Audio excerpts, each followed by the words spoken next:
David and Laura had been married for almost a year.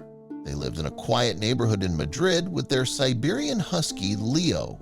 To outsiders, they seemed like the perfect couple, young, happy, and building a future together.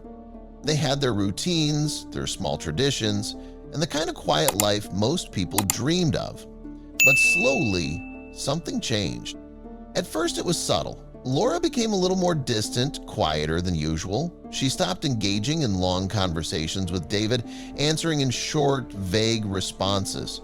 He assumed it was stress or exhaustion from work, so he didn't think too much about it. Then, he noticed that Laura spent an unusual amount of time with their dog, Leo. She'd always been affectionate with him, but this was different. She wasn't just playing with him or petting him. She was talking to him, whispering in hushed tones when she thought no one was around. Leo, too, began acting strangely. He followed Laura everywhere, moving in sync with her as if they shared some unspoken understanding. If David tried to call him, the dog barely responded, as if he didn't hear or recognize his voice anymore. At night, things became even more bizarre. Laura started locking the bedroom door, but not with David inside. She kept Leo with her. David found this odd and, at times, frustrating. They had always slept in the same bed, yet now she preferred to shut him out while keeping Leo inside with her. When he asked about it, she brushed off his concerns. "He keeps me calm," she said, avoiding his eyes. "But I'm your husband," David responded. She only smiled, but it wasn't a warm, reassuring smile. It was empty, cold. David tried to shake the feeling that something was wrong, but it gnawed at him. He began paying closer attention. He watched how Laura's behavior shifted when she thought he wasn't looking. She whispered to Leo, staring deep into his eyes for long periods, as if she was waiting for him to respond. One night, David woke up to the sound of murmuring. He sat up in bed and realized it was coming from the other room. He pressed his ear against the door and heard Laura's voice, low and rhythmic, like a chant.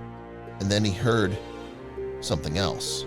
A deep, guttural noise, not quite a growl, but something unnatural, something wrong. David's heart pounded. He knocked on the door. Silence. Then, after a few moments, Laura's voice came from the other side. "Go back to bed, David." It wasn't a request, it was a command. The next morning, David knew he had to do something. He couldn't ignore what was happening any longer. He went online and purchased a small, high-resolution hidden camera. He installed it in the living room while Laura was out, making sure it had a clear view of the entire space. That evening, he acted normal, pretending nothing was wrong. He kissed Laura goodbye the next morning, left for work as usual, and as soon as he sat in his car, he pulled up the live feed on his phone. For the first few hours, nothing happened. Laura sat on the couch, scrolling through her phone. Leo lay beside her, motionless. Then, just before noon, she turned off the TV and sat still. For nearly 5 minutes, she didn't move. She simply stared at Leo, and Leo stared back. David felt a chill creep up his spine. Then she spoke. At first, David thought she was just talking to Leo the way any pet owner would. But as he listened, something about her voice made him uneasy. It was soft but deliberate, almost like she was reciting something rather than speaking naturally. The words didn't make sense. They weren't full sentences, just strange, fragmented phrases. Leo sat completely still, unblinking, his head tilted slightly. Then David heard something that made his breath catch in his throat. Leo made a sound. Not a bark, not a whimper. Something deeper, guttural, like an attempt at forming words. David turned up the volume, convinced he had misheard. But then, there it was again. A noise that was almost human but distorted and unnatural. His hands started shaking.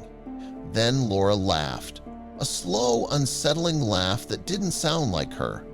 David's pulse pounded in his ears. He leaned closer to the screen, unable to look away.